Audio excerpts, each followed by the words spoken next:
Let's turn to these reports of myocarditis. And as you know, the CDC advisory panel met a couple of weeks ago to consider these reports of myocarditis after receiving the mRNA vaccines, primarily these cases happening to younger men. I've spoken to a number of public health experts who have suggested that perhaps we should uh, delay the second dose or not administer the second dose to folks who had previously had the virus because most of these cases have occurred after receiving the second dose. Dr. Gounder, what do you think about that? And do you think the CDC made the right decision to continue with the current recommendations of getting both doses for this category of people?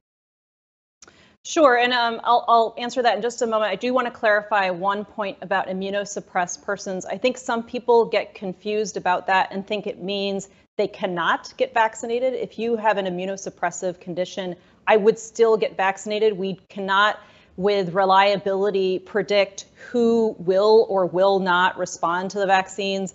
I have a patient, for example, who's had a solid organ transplant, who was vaccinated with an mRNA vaccine, who responded. So we don't always know, and that still remains an important line of defense against the infection, in addition to everything Dr. Jha mentioned. Now, with respect to myocarditis and the risk of that among young men, say, an 18-year-old boy or man, that argument presumes that person will not be exposed to COVID, to SARS-CoV-2 infection anytime soon. And we know that actually, as you get older, your risk of having the complications of severe COVID, including myocarditis, congestive heart failure, and so on, increases the older you get.